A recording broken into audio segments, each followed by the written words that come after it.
Hi, everybody. Welcome back to Sports Illustrated's Fan Nation. I'm Hondo Carpenter. This is our Las Vegas Raiders Insider podcast with our good friend and colleague, Matt Hladek from thespun.com, the editor and publisher. Matt, good to have you, friend. Always a pleasure to be on, and we're about to hit August, hitting the dog days of summer. All right, here we are on Monday, still a couple days away from pads coming on, but first week of training camp is underway, and I got a few things I want to talk to you about. Number one, most people get super excited because this time of year, if your offense looks bad, it's terrible. If it looks good, we don't know. And if it looks great, it should because the defense isn't hitting. So every play goes for a touchdown. If you got a wide receiver out on a route, the guy's going to get his hands up and try to cover it, but he's not going to put his hands on the guy. Nobody's going to the ground. And so I try to caveat all my coverage with people understanding there's no pads. And I know people are excited and they love it, but that is a huge thing to remember. Football's played with pads and it's played with physicality. And that's not going on right now. I think that's important for people to understand. What do you think? Do you think I tap the brakes? Am I a buzzkill or what do you think? No, I think you need to apply that perspective. I mean, obviously, if your offense comes in 7-on-7 red zone or 11-on-11 without hitting, and it look terrible, and there's quarterbacks throwing interceptions, or there's no chemistry at all, it's a little bit of an alarming sign because unless they're really working on some specific things and they don't care about being efficient and what kind of numbers they put up, it can be alarming because you're saying, okay, should be a little better than this. But I think it's tough to judge until pads come on. And then even when you get into preseason games, we're seeing with the reduced preseason game schedule, teams take a different approach with how they play some of their better, their first string guys. It was always maybe a series or two in the first game, same thing in the second game. And the third game was basically almost like a tune up where they played half or three quarters. Now there's only three games, and you're seeing some teams hold their best players out. So you really, no matter what level of the preseason is, you always have to kind of temper expectations a little and pump the brakes. Hmm. Okay, I'll give you another one. Rookies. Now, you can look at guys without pads and OTAs, mini camps, and even the first week of camp who are veterans and say, that guy's looking really, really good. I don't think you can make any of those observations on rookies. I'll give you an example. Aiden O'Connell, the quarterback of Purdue, many thought if he would have come out as a junior, would have been a first round draft pick. The kid in his first OTAs in second held the ball too long, but that's normal. It wasn't a criticism like the kid can't play in the NFL. Then you go to mini camp, got better. Last OTA got better, but he came in last week very accurate, which he's always been, but he was extremely um, good with the ball, didn't hold it too long. Here's the problem. I don't care who you are as a rookie. He doesn't have Max Crosby and Chandler Jones coming to kill him. He doesn't have Divine Diablo, Robert Spillane coming at him. He isn't throwing against Mark. I mean, well, I guess he is, but I mean, when them being able to do what they do with their Right. hands on bodies, a Marcus Peters, a Marcus Epps. So, do you agree with me? Even on rookies, it's even a bigger deal. It is. And I think also when you get into one-on-ones in camp, you know, a running back in space in a one-on-one pass catching drill against a linebacker. Okay, you want to see him do some things, but you have to take into account, is he putting a double move on the guy? Is he doing, how is he getting open? Is it real something that's realistic to how he'd have to do it in a game? Pass rush one-on-ones with young guys. Yeah, you can see the speed, you can see athleticism, you see some of the tools, but again, not full pads. The linemen aren't, doing what they would be doing to them in a regular game. So I think there's always things you have to look for certain attributes, like I think you said, you look for the speed, you look for the size, you look for the competitiveness, you look for how comfortable they are just getting out there. And I think those are all things that you can kind of log in your mind and think about going forward. But judging how they play and thinking that it will ultimately signify how they're going to play when the lights come on in September is always a little bit of a fool's errand because it's never exactly the same. The Spun covers all of college sports and all of pro sports. In my career, I've covered NBA, NHL, NFL, and Major League Baseball, and covered college hockey, college football, college basketball, even some baseball and whatever. Uh, I have never once had a organization tell me you're too critical, you're not getting access. There have even been times when I've seen media members. I didn't cover a team, but there was an SEC one time. Butch Jones, as you know, is a very dear friend of mine. He's now the coach at Arkansas State, but when he was the coach at Tennessee, where people actually took his quotes and took them right out of context, and it was one of the most egregious things I've ever seen a media member do in sports. They didn't lose their credentials. And I always hear fans will say, oh, well, this reporter has to be careful what he says, or the team's going to pull his access, or this reporter's being told what to say, or they're on the company dime. And I laugh at that. Now, I'm not laughing at the person, but I laugh at that concept because you've been doing this a long time. I've had organizations that hated what I said. I've had coaches call me 2 and 3 in the morning and gone over to their house to watch film with them when they disagreed. But I've never had that. I think that's a misnomer. And when you're professional, as long as you're not making it personal, I don't think that's ever an issue. Have you ever heard of that? Because it baffles me the amount of people. Oh, Hondo can't say that. I can say whatever I want. I've heard, I mean, it happens to anybody who's ever written has gotten pushback, I think, from a coach or a PR member or a player over something negative they've written. It's not that they don't complain or try to give their side, or maybe sometimes they call you up and yell at you or scream at you because that's happened too. It's not that they just look at whatever you say and allow you to say it without trying to fight pushback or necessary tell you that you're wrong or things like that. So that does happen.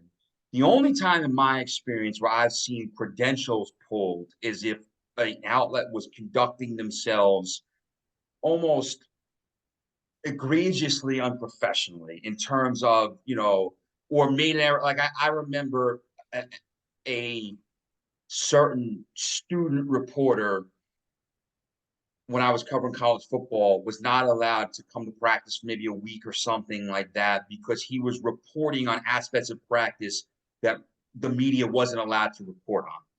And it was kind of, I think he had something he'd been warned about, and then he did it again. And they were like, listen, this is an agreement that the media has. You can't write about this or publish stuff, and you're breaking it. So if you're being unprofessional, you're breaking what the regulations are that's established between the media and the program or the organization, then I've seen access get pulled or access get limited or things like that.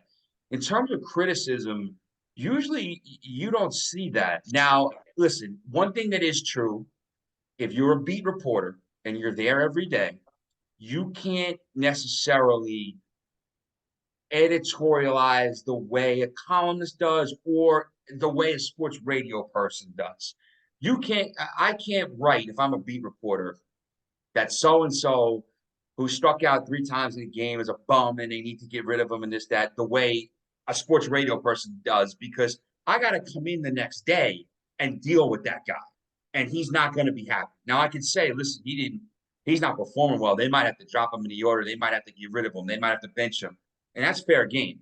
So there's certain things you have to do. You do have to conduct yourself professionally when you're there on a day-to-day basis because you have to have a relationship interpersonally and professionally with those players and coaches you cover. But there really isn't in terms of pulling access with being critical. There's some pushback, yeah. There's some tension, yeah, but it doesn't happen from my experience. Well, I agree with you, and I'm going to tell you, I I don't think there has to be a difference between a beat writer and a radio guy and a columnist because I don't think you should be calling people bums for their performance on a football field. I So agree with other that, than that, yeah, but you yeah. know that there's But I some, got, yeah. I get your point. I laugh though at how many people will send me comments. You need to tell them they're a filthy. Well, they wouldn't go tell that to the person's face. And Sure. when you're sitting when you're sitting on the outside, but I try to ask a ton of tough questions. All right, next, I want to move to the next part because I thought this was really really fascinating. Um, the Raiders have such a huge fan base; it's mammoth, and so national media and others that aren't national, just pop up media, I call them, can write anything they want. And man, click, click, click, click, click, click, click, click, click. I'm going to give you a couple of them. And again, I don't know who wrote these, so I'm not attacking anyone in particular. But oh, Josh Jacobs hasn't signed because Josh Jacobs doesn't like the roster that Josh McDaniels has built. No, let me just say this: guys in the NFL sign all the time because they want the money. Mm-hmm. Uh, and Josh Jacobs is not even remotely concerned about, that has nothing. When I say not concerned, he wants a good roster, but that has no value to him on why he hasn't signed. I'll give you another one. Davante Adams secretly wants to be traded to Green Bay. No, he Mm-hmm. doesn't. I know this for a fact. And I can go on and on and on and tell you, okay, here's another one.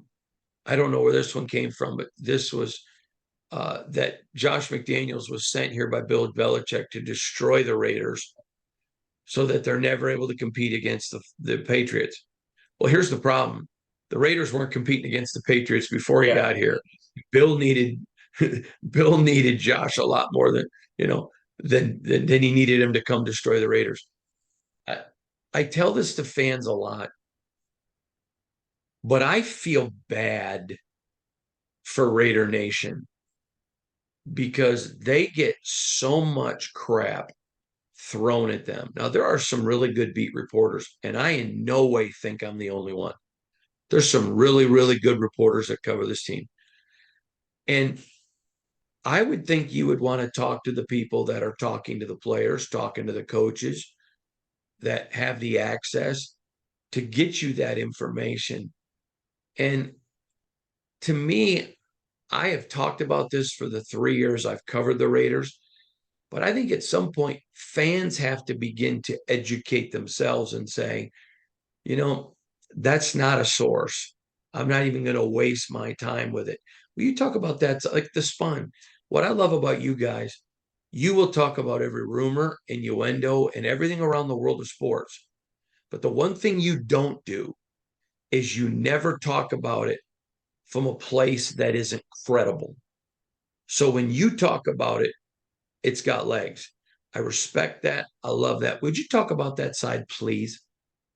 Sure. I think there's so many things that get thrown out there. And I think especially now during the summer when there's a little bit of a lull and you're waiting for training camps to really pick up and preseason games and you'll see a lot of sensationalism. So I think it's always you have to take everything that you see, and not to mention there's also things that you see more prevalence where there's fake tweets and fake accounts out there um, on Instagram.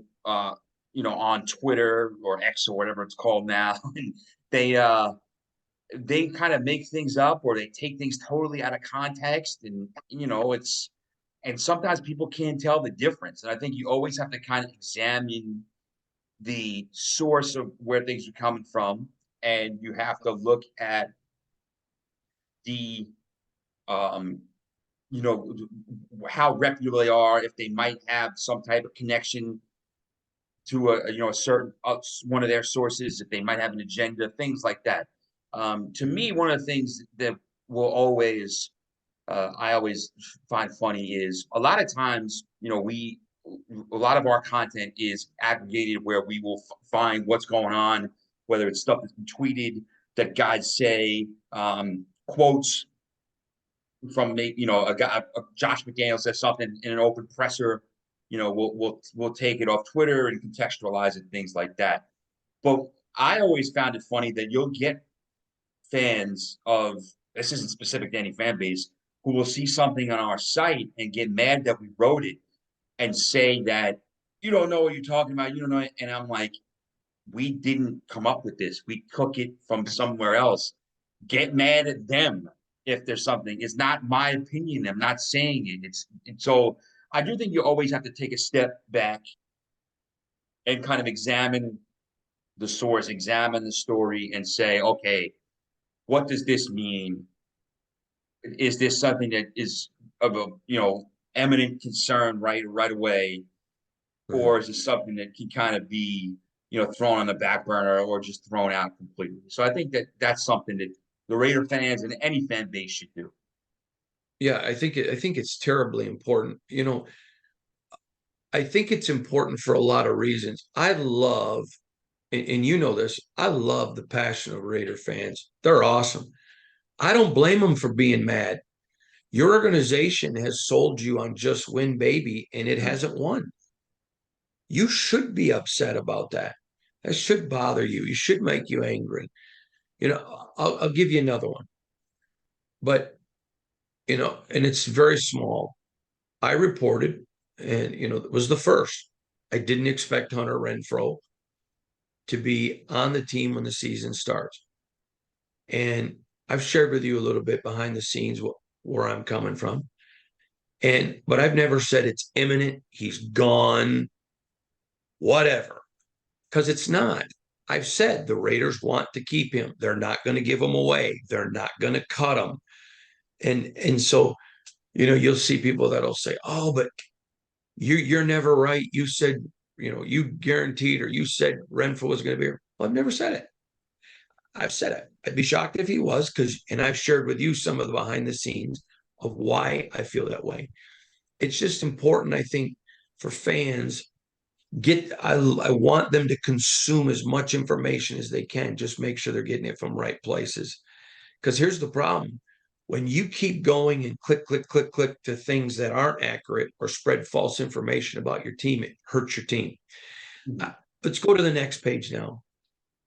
Vegas and the Raiders, the way that this team is pursuing the year, they're scheduling off days for JImmy Garoppolo, not because he's hurt, but literally to be safe.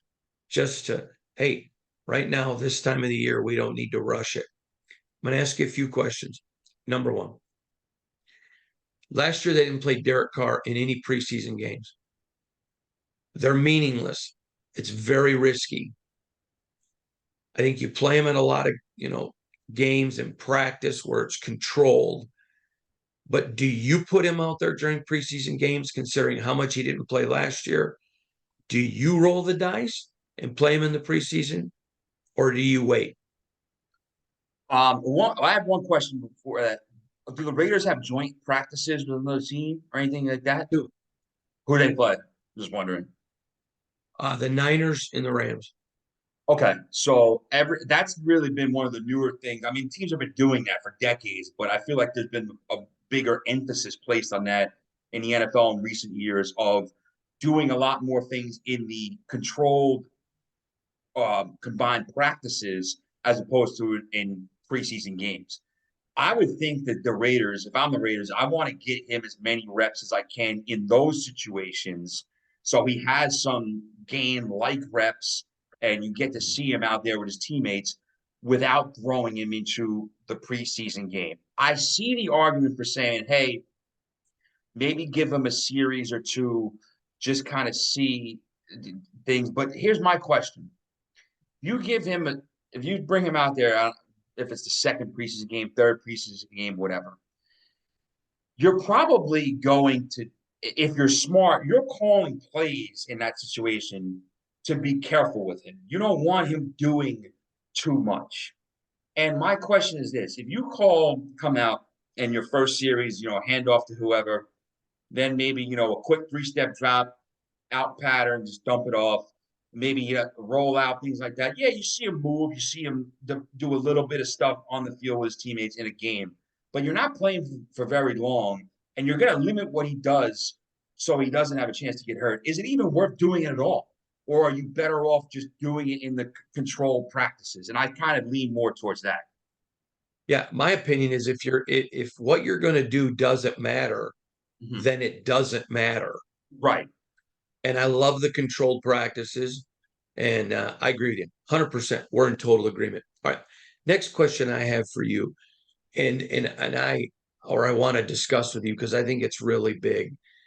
Davante Adams, this guy never ceases to amaze me. Now I have all the respect in the world for Davante Adams. He's out there grabbing guys that aren't going to make this team on defense, giving pointers. He is helping young receivers. I've never said this publicly. I've said it privately. He's a statesman of the game. And I think that's pretty cool. What are you surprised at this stage in his career? All the money, all the success, all the accolades, at how he has progressed into who he is today. Well, listen, I mean, you're talking about a guy who's been one of the better receivers in football for a while now, is probably on a Hall of Fame track in his career. So it would be easy for him to kind of just settle in and say, I've got my money. I know what I'm doing.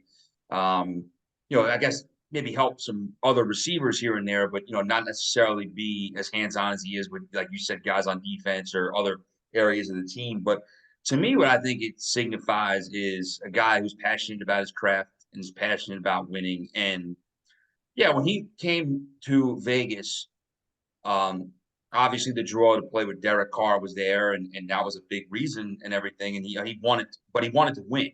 They didn't win enough last year, and obviously this year you don't want to have a repeat of 2022. So he wants to win. I think his commitment there is, I'm going to make this as good as possible as I can for everybody else. I only have a few years left, so to speak. Your career as a football player, as good as he is, it's always, limited. You know how much time you have left to play at a high level. So you might as well maximize it. And I think that's what he's trying to do, not just with the way he plays the game, but with the way he approaches the game. And I think that's certainly a good sign for the Raiders in terms of his commitment. Now, again, depending how this season goes, you'll see how his future is with the franchise after that. But going into 2023, I think it's a great sign. Yeah, I do too. Last one on the Raiders today, and I appreciate you doing this, man. Next week we're going to have just piles of notes to discuss. But one of the things that I find interesting about Josh McDaniels, and I find it interesting, and I think fans would. His practices are short. They're not, now that they're not doing 2 and 3 a days anymore, he keeps them between an hour and a half, 2 hours. They spend a ton of time in air conditioned classrooms. Um, Everybody does the test at the beginning of camp to make sure you're in shape. But once these guys prove they're in shape, hey, we're not going to sit here and run sprints all day. We're not going to sit here and do all that. We want to be teaching you, teaching you, teaching you, teaching you, teaching you. The players love that. And not just because they're sitting in air conditioning. He is one of the few coaches that teach the why. He never gets mad at them. Hey, why are we doing this? And I've had players before come to me. You've been a friend of mine for 15 years almost, close to it. I mean, Yeah. maybe what is it, 12 or 13? I don't remember. Yeah, 12 or 13. Yeah, it's a long time. Yeah. And you've seen me report stories. Remember the one story I reported where I was almost given a playbook and told, look at how stupid some of this stuff was and all the controversy that went with that. And but they love it because if they don't understand the why, it's hard to get a player to give you their best. Mm-hmm. What do you think of Josh's using the classroom, not as much time on the field, answering the why, bringing the players in? Well, I think it's a sort of an example of the newer approach you're seeing with football. I think you're seeing, like you said, the 2 and 3 days of camp of old are gone. There's not as much hitting. You don't have as much practice time as you used to. So you have to maximize what you do have. And I think that that is the way he's choosing to do it. He's trying to keep his players fresh, keep their minds fresh. And the point that you did make, I think, was you have to, when you get to a professional level at any sport, those guys or women, they're the best in the world at what they do. And you can't tell them to do something and just demand it of them the way, a high school coach does or a youth football coach or something like that. You have to be able to convey to them why you're doing it and why you believe it will work because they're going to tune you out. If it's something that is just kind of a drill sergeant way of doing things, or you're telling them what to do and they have a question about it, but you're just kind of saying this, we're doing it this way because I said so. That's not going to work. You have to have some type of give and take with professional athletes at that level, and no matter what sport it is. And I think that that's important because now you can see for yourself if you're a player, all right, this is why we're doing this. You get that interactive session with your coaching staff where you can bounce different things off of them and say, okay, if I see this out there, how do I adjust? Or could we do it this way instead? Or, it helps foster those kind of working relationships. So listen, I do think, of course, there's going to be people saying if they get off to a slow start, should have had more physicality and can't, should have did things this way, this that way. There's always different ways of doing things, and you, as a coach, you always tweak your methods a little bit the longer you've been around. But I understand what he's going for here. I understand that approach, and I think that kind of holistic approach is catching on a little bit more around the NFL. All right. He's Matt Haletic from thespun.com. I'm Hondo Carpenter from Sports Illustrated's Fan Nation, Las Vegas Raiders Insider Podcast, part of the Fans First Sports Network. We'll catch you again next week. Thanks, everybody.